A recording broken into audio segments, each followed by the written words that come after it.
Listo. Buenas noches. El día de hoy vamos a continuar con el tema de gestión de operadores logísticos. Vamos a hablar sobre el contrato, o sea, cómo es el contrato que vamos a llevar a cabo con el operador que elijamos. Básicamente, vamos a partir del concepto de que un contrato es un acuerdo entre las partes que debe... el día de hoy vamos a continuar con el tema de... Bueno, como les decía, estaba preparando el Facebook para ver cualquier comentario que ustedes me quieran hacer durante la exposición. Por el tipo de tema, creo que si en cualquier momento quieren hacer un comentario, me gustaría que lo hagan para poder ir aclarándolo en el momento. Igual al final vamos a tener unos minutos para poder y resolver preguntas que quieran en ese momento. Bueno, como les decía, un contrato es en principio un acuerdo de partes. Un acuerdo de partes sobre una serie de condiciones que vamos a trabajar. En el caso de operadores logísticos, y ya lo vamos a ver un poco más adelante, no existe lo digamos, saben que este es el contrato de alquiler de una casa, que más o menos hay un modelo, todos se hacen muy parecidos. En el caso de operadores logísticos, hay una serie de factores que vamos a tener que considerar y estos diferencian cada contrato entre sí. Vamos a ir viendo un poco de eso. Como les decía, no existe un contrato único que se le pueden hacer modificaciones y adaptarse a todos los casos. Es más, los contenidos específicos dependen de cada negocio en particular. Hay aspectos a considerar al momento de trabajar un contrato de servicios logísticos tercerizados que dependen del nivel de, bueno, no solo dependen del nivel de externalización, sino también define obligaciones y condiciones, pero el contrato debe considerar obligaciones y condiciones, debe considerar en qué nivel de externalización estamos haciendo la tercerización del proceso, o sea, si vamos a estar en primer, segundo, tercero, cuarto o quinto. Entonces, realmente el operador logístico viene a funcionar como un socio con nosotros más que un proveedor. Lo que a continuación les voy a mencionar inicialmente va a ser una referencia genérica de los aspectos básicos que debe tener un contrato y después comentaré algunos detalles específicos. Entonces, tengamos esto en cuenta.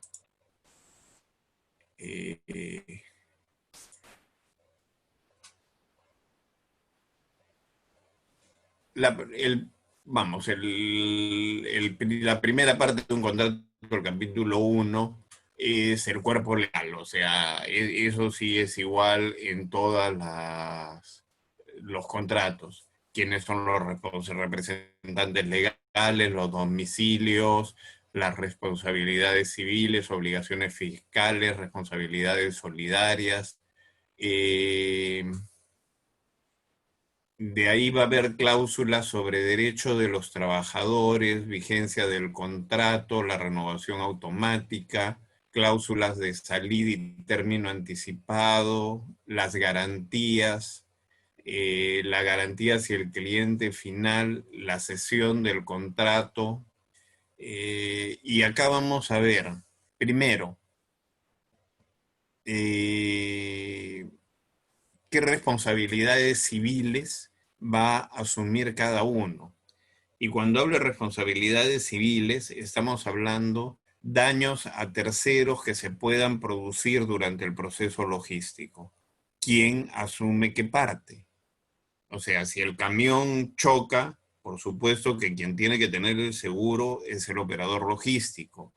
Si la mercadería de alguna manera genera un daño a terceros, el propietario de la mercadería de alguna manera tiene que haber garantizado que su mercadería sea inocua. Derivar las responsabilidades y quién debe manejar seguros sobre qué parte del proceso. Eh, Derechos de los trabajadores. Normalmente en estos contratos hay que dejar muy en claro que los trabajadores del operador logístico deben cumplir con todos los estándares de la legislación peruana y es responsabilidad del operador logístico y no de la empresa el cumplir con los trabajadores ante cualquier reclamo. Y eso debe estar fijado en el contrato. ¿Cuánto tiempo va a durar el contrato? Normalmente el contrato, vamos a analizar, el contrato debe tener una vigencia, puede ser 1 año, 2 años, y debe prueba. Este periodo de prueba es un tiempo determinado, 3 meses, 6 meses, en las cuales nosotros podemos finalizar el contrato por falta de idoneidad, digamos. O sea, el operador logístico no cumple los requerimientos que nosotros queríamos o creíamos que iba a cumplir. Entonces eso lo debemos poner en un inicio. Eh, las cláusulas de salida, o sea, si queremos terminar el contrato antes del tiempo, más allá del tema del periodo de prueba, tanto nosotros como el operador logístico, eh, qué tiempos tenemos que darnos uno al otro y qué penalidades podemos tener.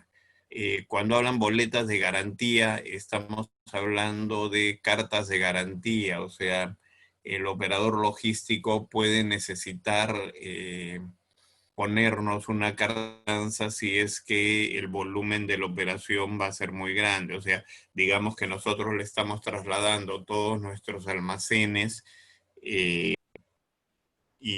todo nuestro transporte, entonces toda nuestra mercadería va a estar en su poder. Él tiene que poner una fianza avalando que le estamos cediendo y debe poner los seguros correspondientes sobre todo lo que le estamos dando. Y también debe figurar en el pasar si el operador logístico quiere ceder el contrato, si lo vamos a permitir o no. ¿Qué pasa si quiebra? Si alguien compra al operador o si se fusiona con alguien. Eso debe estar claro en el contrato. Si el contrato va a continuar, si se va a renovar, qué es el trámite que le vamos a dar. El segundo, eh,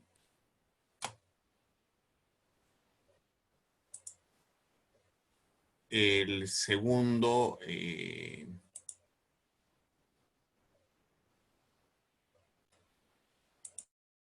A ver, Leslie, ¿qué es lo que me querías comentar?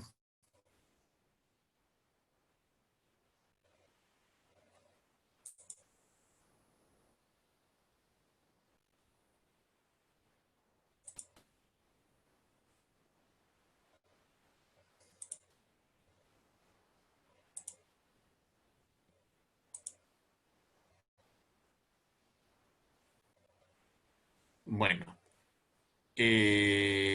lo que estábamos hablando era, en el segundo caso, eh,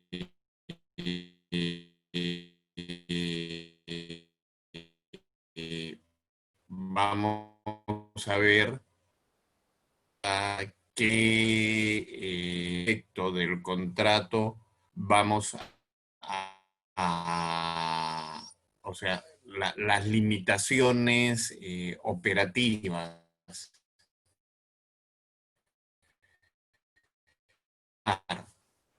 Eh,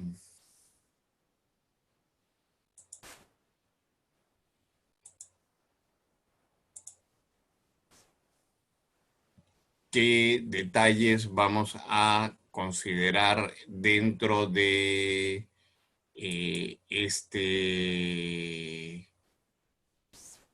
dentro de este proceso? O sea, nosotros ayer vimos qué condiciones vamos a poner. El operador tiene que poner una cantidad de vehículos, un volumen de almacenaje determinado. Todo eso va a ir en el cuerpo del contrato. Eh,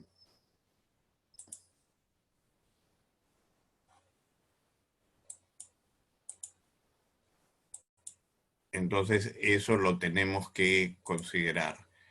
Eh, Otra cosa que debemos considerar es eh,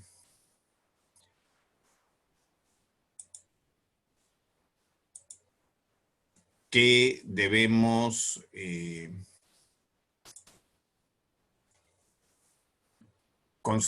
las obligaciones. O sea, el operador logístico va a recibir y va a almacenar mercadería, por ejemplo. Va a transportar mercadería. ¿Qué documentación debe generar? ¿Qué formatos debe usar? Ese tipo de cosas tenemos que tenerlas claras. Debemos saber qué tiempos le damos de tolerancia, o sea, si él tiene que llevar algo, cuánto tiempo se va a demorar. Eh, y todo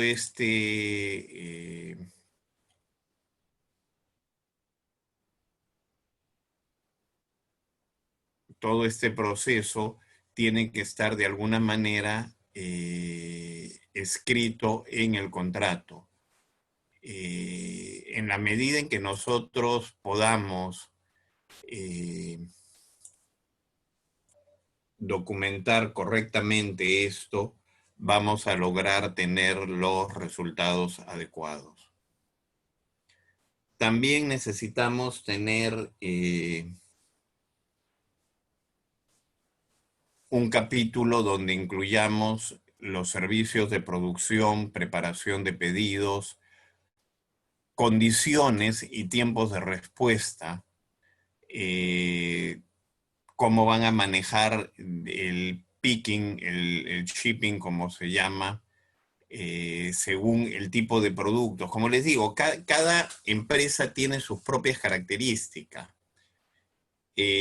A qué horas tienen que estar listas las cosas.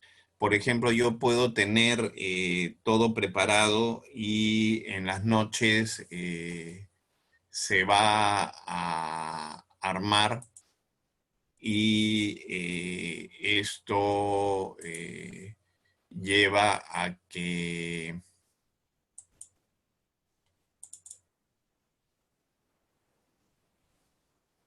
a que eh,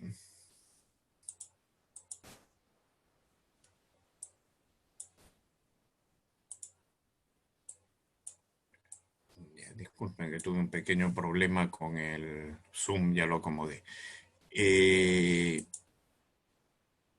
Esto lleva a que consideremos, por ejemplo, servicio de transporte, qué responsabilidades, qué unidades. Si yo soy, por ejemplo, una empresa de la industria alimentaria, voy a tener que cumplir ciertas normas sanitarias. ¿Qué normas sanitarias tengo que cumplir? ¿Qué características debe tener el vehículo? ¿Debe tener refrigeración? ¿No debe tenerla? Eh, Tiempos de reparto. El área geográfica de la logística de distribución. O sea, yo voy a repartir, no sé, en la ciudad de Lima, desde Pucusana hasta Ancón y por el centro hasta Chosica. Ya delimité un área geográfica. Fuera de esa área, yo ya tengo que salir de ese operador logístico y enviarlo por agencias de transporte u otro tipo de cosas. Eh, ¿Qué tiempo tienen para poder hacer la distribución? Porque es muy fácil para mí o para un operador logístico decir, ya, yo te pongo 4 camiones. Ok, ellos pusieron 4 camiones, pero resulta que además ellos tienen que repartir en, no sé, 4 horas de la mañana y 4 horas de la tarde todos los pedidos que yo le pase de acuerdo a una cantidad preestablecida. Resulta que los 4 avanzan. Eso ya también queda en el contrato. Si es que el requerimiento de incremento de vehículos por condiciones, ya sea estacionales, ya sea de tráfico, ya sea de cualquier cosa, es manejo del operador logístico. Tengan en cuenta lo siguiente, o sea, nosotros hablamos de estacionalidad muchas veces en temas de consumo de un producto y entonces de repente en épocas de Navidad y demás aumenta el consumo, pero también en épocas de Navidad y demás aumenta el tráfico y entonces los repartos son más lentos. Una cosa es el tráfico de la ciudad de Lima en periodo escolar que en periodo de vacaciones. Entonces, todo eso tiene que considerarse en el contrato para poder tener una cobertura frente a eso. Eh, Me hacen una consulta. ¿Es necesario generar reportes mensuales para el Ministerio de Transporte, SUNAT y Municipalidad o solo manejo interno? No, es solo manejo interno. Solo tienes que generar reportes mensuales cuando trabajas alguna mercadería o insumo controlado. O sea, pongamos el ejemplo, si yo transporto acetona, transporto alcohol, transporto ese tipo de insumos que tienen control, tengo que hacer un reporte a Ministerio de la Producción, que es el que controla algunos de estos insumos, o a eh, las organizaciones policiales correspondientes en los insumos que se utilizan para la producción de drogas. Entonces, ahí sí hay que hacer los reportes, pero por ejemplo, un operador logístico que reparte gaseosas, que reparte golosinas, que reparte alimentos, que reparte electrodomésticos, no, ahí no hay que hacer ningún reporte a nadie, o sea, es un tema de... ¿no? No hay ningún control sobre eso, lo único es que hay que llevar toda la documentación correspondiente porque en cualquier momento la SUNAT puede intervenir el vehículo y no es que tengamos que reportarle los transportes que hacemos, sino que lo que tenemos que justificar es que la venta está documentada, está facturada y va a pagar los tributos correspondientes. Entonces, eso solo acompaña al vehículo durante el proceso de transporte. Básicamente es eso, o sea, es un tema tributario. Como les digo, insumos controlados tienen su propio proceso de control y hay que mensualmente declararlos, sí.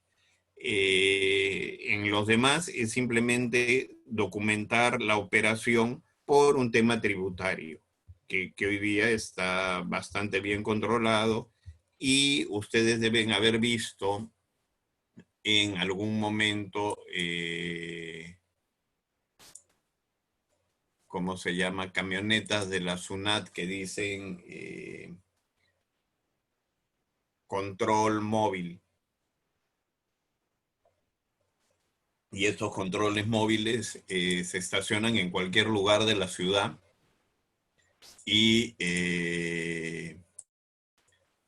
pueden detener a los vehículos y pedir la documentación de transporte correspondiente. Si no la tuviera el vehículo, la mercadería es incautada y es llevada a depósitos de la SUNAT y después el trámite de retirarla de estos depósitos es complicadísimo porque hay que justificar de que la mercadería es de nuestra propiedad, de que no estábamos haciendo evasión tributaria, etcétera. Entonces, es importante que tengamos toda la documentación a la mano. Pero regresando al tema, no necesitamos hacer ningún reporte mensual.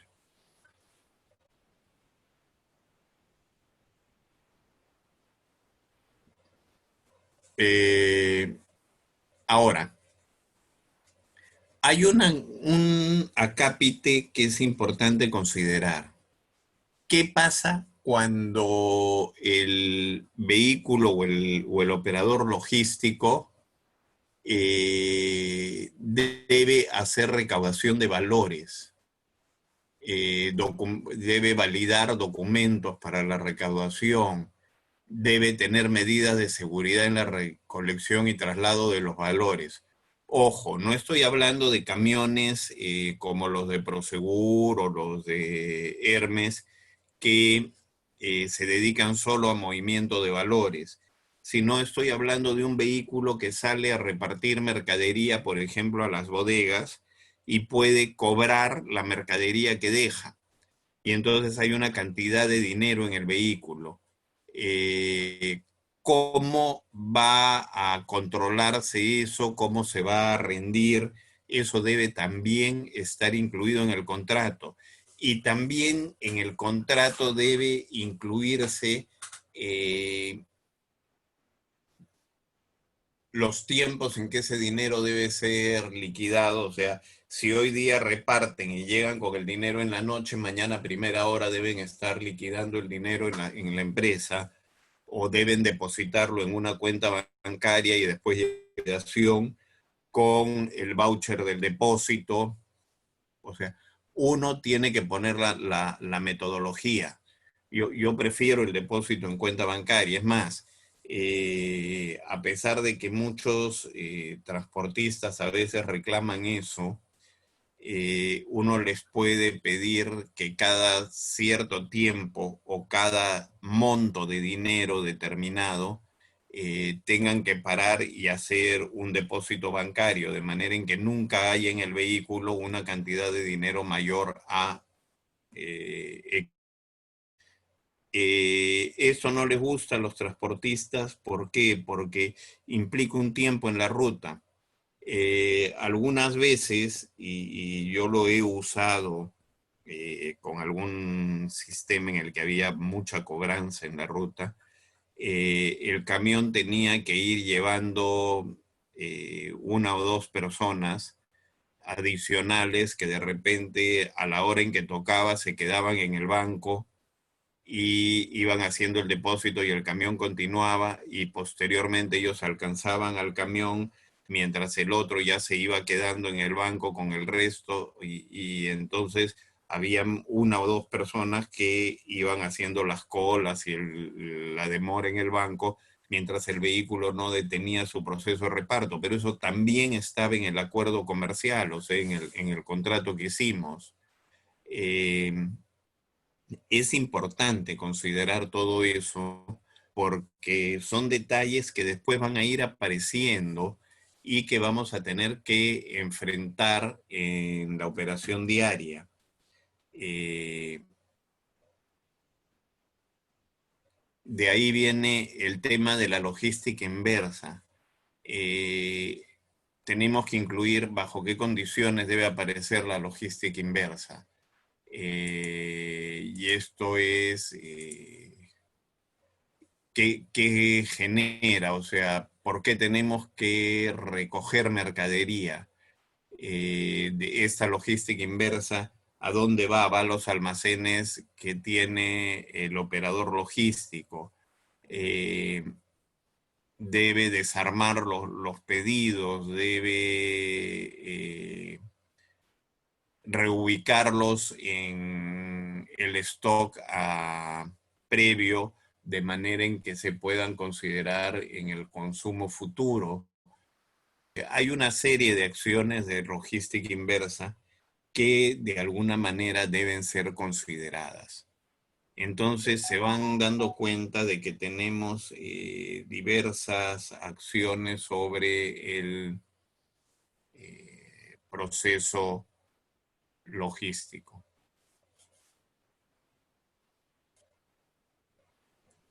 De ahí debe haber algunos anexos en el contrato, que es manuales de procedimientos, o sea, cómo se va a hacer cada cosa. Si el operador logístico va a hacer entregas, debe haber un protocolo de entrega, un proceso.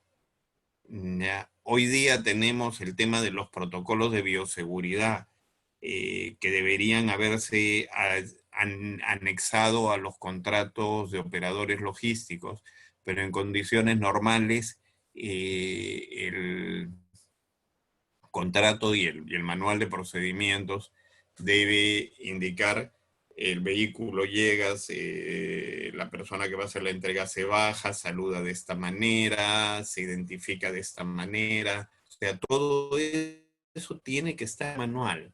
De ahí, cómo va a ser el procedimiento de ingreso a inventario, qué documentación se va a generar. O sea, el operador documentación va a requerir para recibir mercadería y para ingresarla a su almacén, y qué documentación va a generar para informar los ingresos. ¿Ok? Atención de pedidos, qué documentación va a generar la salida de mercadería, cómo se va a documentar la venta para que lo venda y la pueda entregar. Tenemos que tener también los de atención telefónica si es que el operador va a manejar un call center donde se puede hacer seguimiento a los pedidos. Igual, forma de trato al cliente, calidad del servicio. Debe haber, como les dije, el trato presencial en la entrega al cliente final.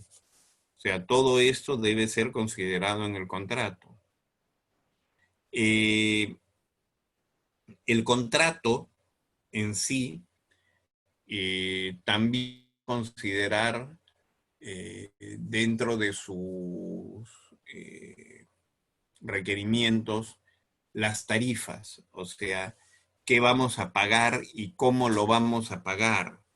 Yo voy a pagar un fee, o sea, un fijo mensual, porcentaje por volumen de operación, voy a pagar un monto fijo mensual a todo costo, voy por el volumen de operación. Eso de ahí tiene que estar considerado en el contrato.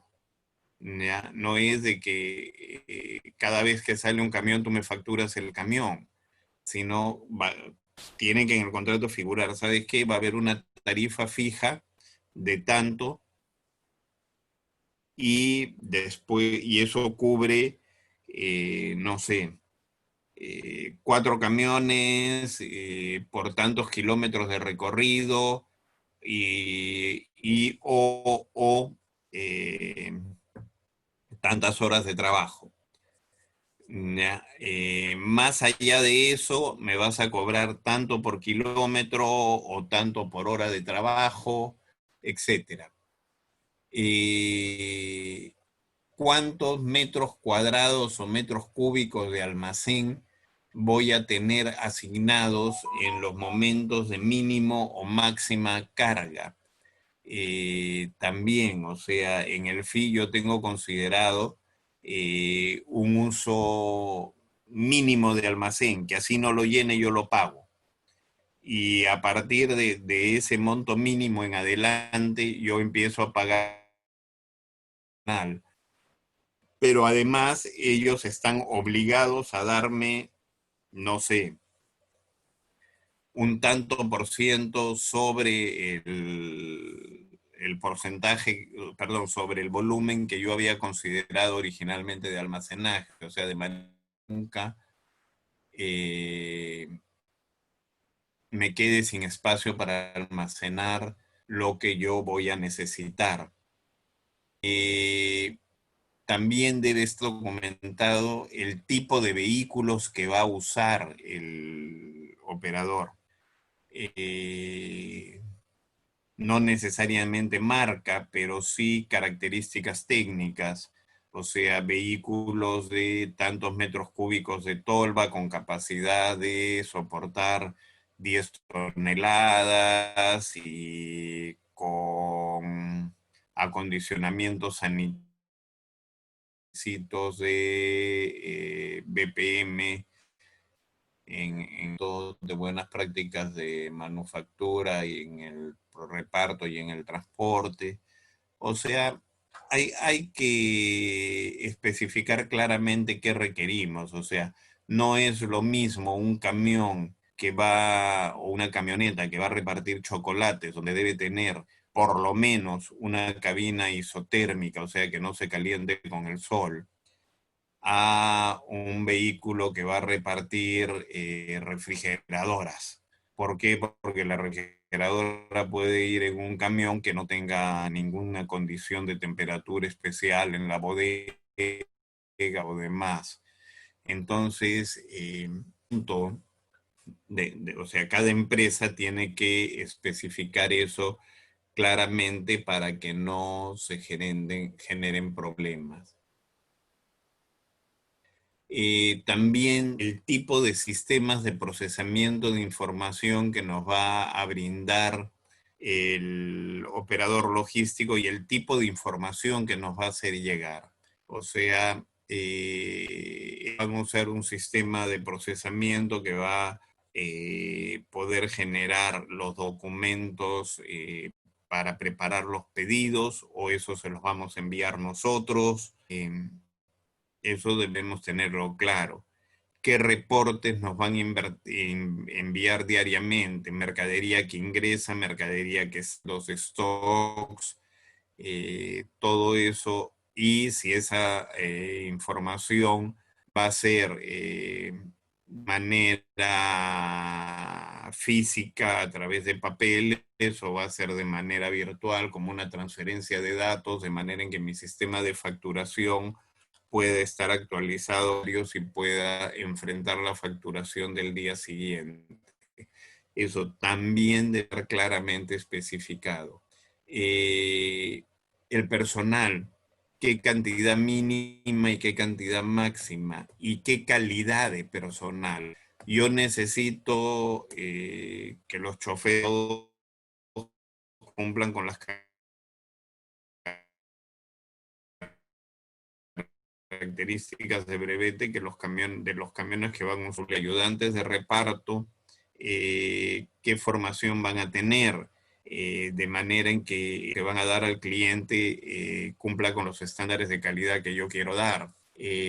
Otra cosa más, ¿cuántos, ya empezamos, personal técnico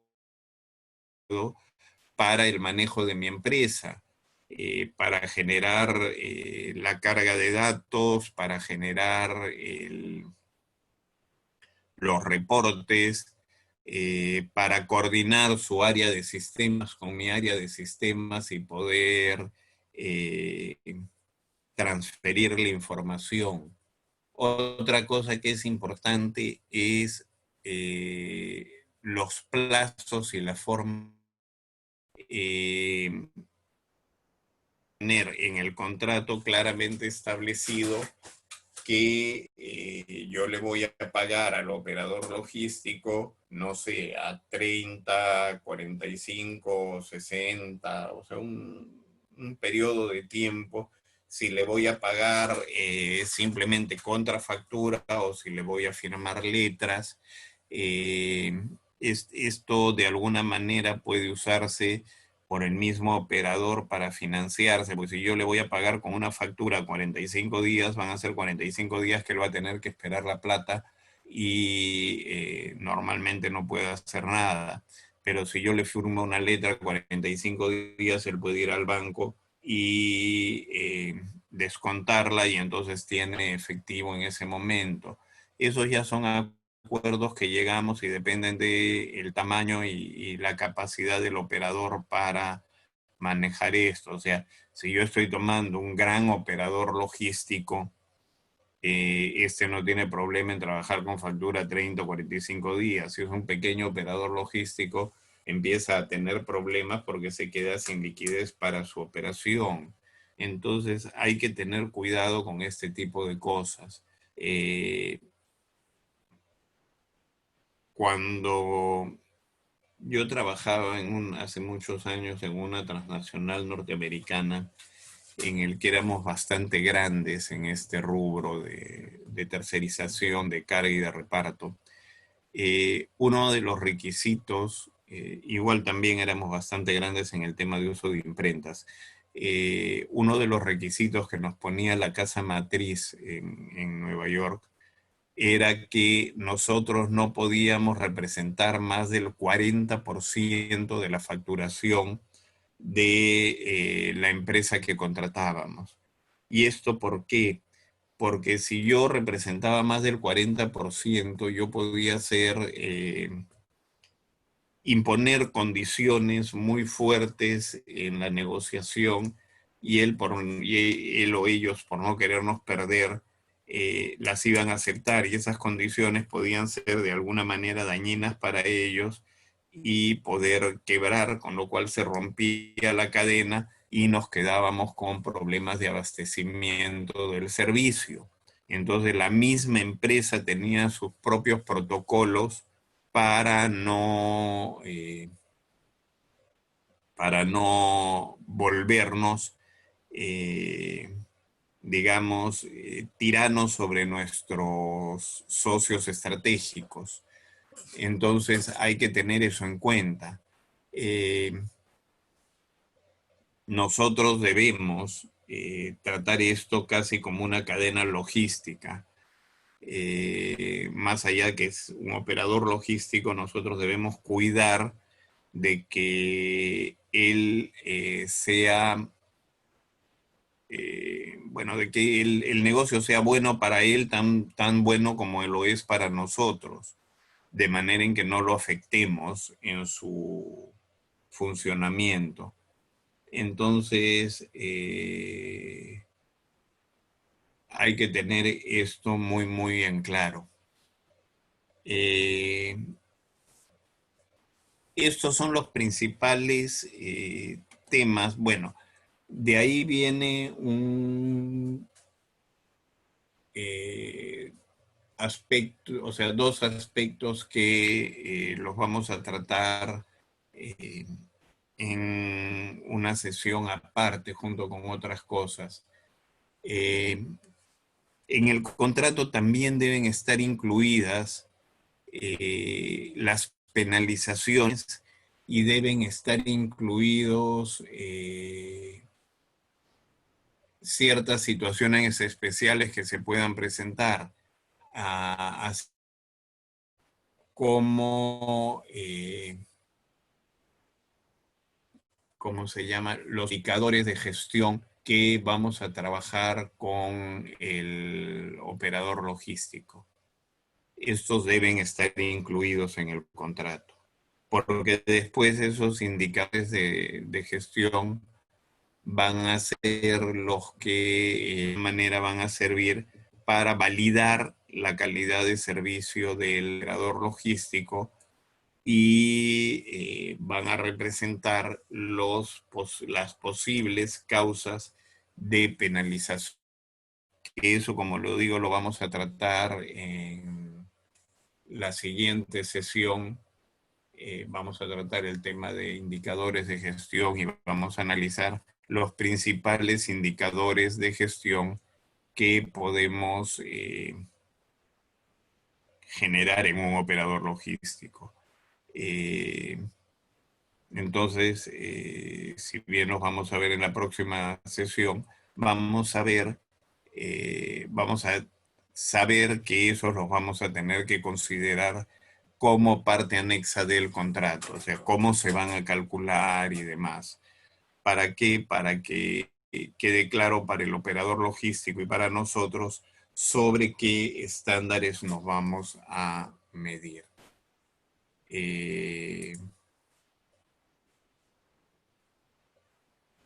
Bueno, a continuación, a absolver sus preguntas,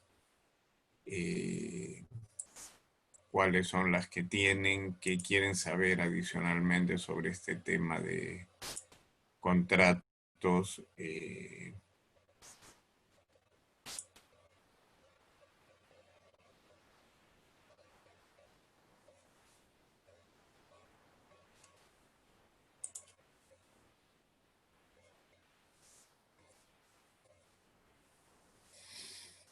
Por si acaso, yo siempre les dejo acá mi correo y les dejo mi WhatsApp para que en cualquier momento en que quieran hacer una consulta sobre cualquier tema que hayamos tratado o estemos tratando y que no hayan alcanzado a hacerlo en el periodo de preguntas, puedan hacerlo en cualquier momento. Yo no tengo ningún problema en responderle las dudas en cualquier momento. Este tema del contrato, sobre todo para la gente vinculada a temas logísticos y operativos, como me imagino que la mayoría son, porque quienes están siguiendo estas sesiones es porque les interesa el tema de operadores logísticos. Entonces, ese tema de contratos se convierte en un tema un poco árido, porque es un tema más de abogados que de técnicos en la materia, pero hay que saber tenerlo presente para poder garantizar que lo que nosotros vamos a hacer o queremos hacer al contratar el operador logístico se cumpla. Si nosotros no documentamos correctamente nuestros requerimientos en el contrato, posteriormente no tenemos una herramienta para exigir el cumplimiento de el contrato mismo por parte del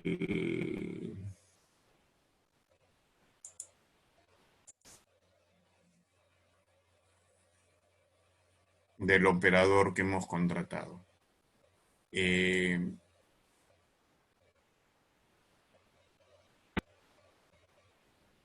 No sé, como les digo, a ver, ¿qué tipo de contrato debería ir para el traslado de alimentos? Bueno, para el traslado de alimentos, básicamente lo que tienes que tener cuidado es y me pones de traslados, de transporte, básicamente un operador de nivel 1 de solo transporte.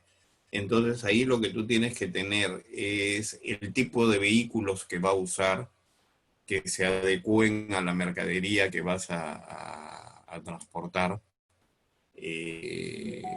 garantizando el hecho de que no se deteriore la misma. Si el alimento debe tener una temperatura de transporte determinado, De repente los camiones deben ser, como digo, isotérmicos para que no se calienten con el sol, o deben ser cabinas termoquín con aire acondicionado o refrigeración. Eso debe estar especificado en el contrato. Debe estar especificado cuánto tiempo tiene el transportista para hacer el transporte entre los puntos que nosotros consideremos en el contrato. Básicamente, eso es lo que llama la atención en un contrato de alimentos. También el tema de las normas sanitarias para los alimentos que estamos haciendo. Normalmente en la industria alimenticia hay un protocolo que se basa en la resolución, no recuerdo si es decreto supremo, decreto ley, es el 007, que da todas las normas de operación para la industria alimenticia. Desde las instalaciones de la planta de producción hasta el control que uno debe efectuar sobre los vehículos de transporte eh, de carga que utiliza la empresa. Entonces, guiándonos por esas normas que ya están escritas como, o sea, como legislación peruana, esas hay que incluirlas en el contrato. O sea, nuestros vehículos deben cumplir con esto, o sea, lo que nosotros tengamos en mente, temperatura, tiempo, revestimientos interiores, etcétera, y demás normas contenidas en el decreto ley o en la ley número tal. Entonces ya con eso garantizamos que el contrato cumple con los estándares de la industria alimenticia. Espero que esto haya dejado claro el tema. O sea, como les digo, cada industria, cada rubro de negocios es diferente. Una cosa, y ojo, que dentro de la alimenticia también hay diferencias. ¿Por qué? Porque en antes les mencioné chocolates que tienen el problema de que con el calor se derriten, pero si yo transporto galletas, el tema de temperatura no se vuelve tan grave. Si yo transporto, o sea, dependiendo del producto que yo transporte, si yo transporto snacks, tampoco. Si yo transporto frutas o verduras, el tipo de vehículo es diferente. Entonces, eso tenemos que considerarlo en el contrato. Muchas gracias por tu comentario, creo que con eso quedó claro. ¿Alguna otra duda que tengan al respecto?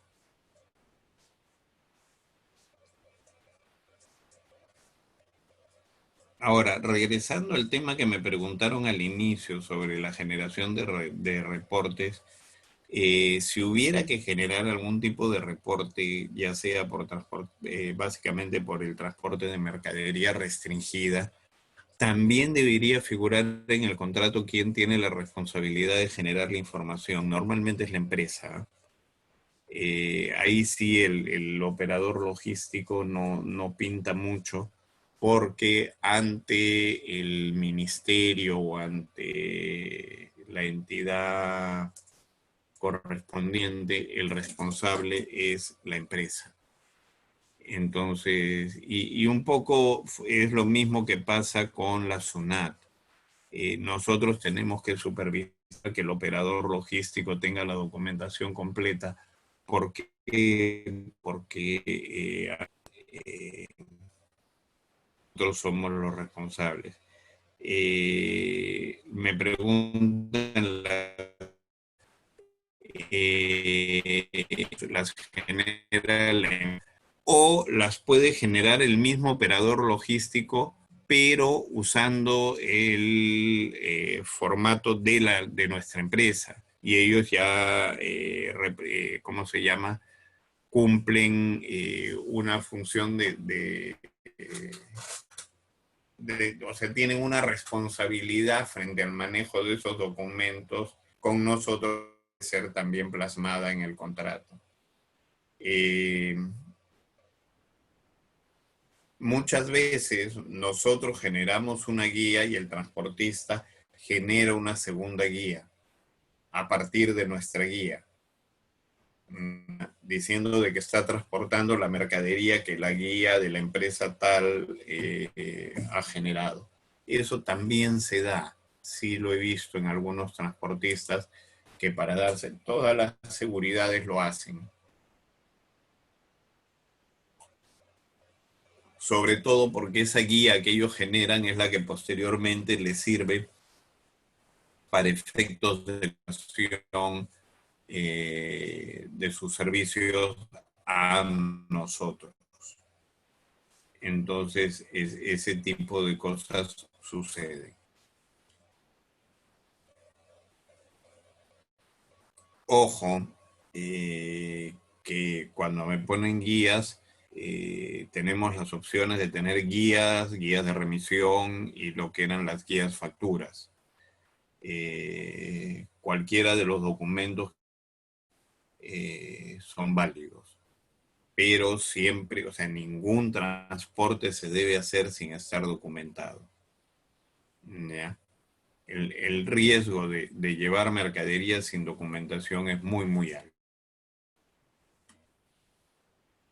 Y es más, así como nosotros lo fijamos en el contrato, el operador logístico debería, por su seguridad, no moverse si no tiene la documentación completa. O sea, ellos van forzarnos a nosotros a cumplir con los requerimientos que la ley exige, porque es su seguridad y nuestra seguridad. ¿Algún otro comentario?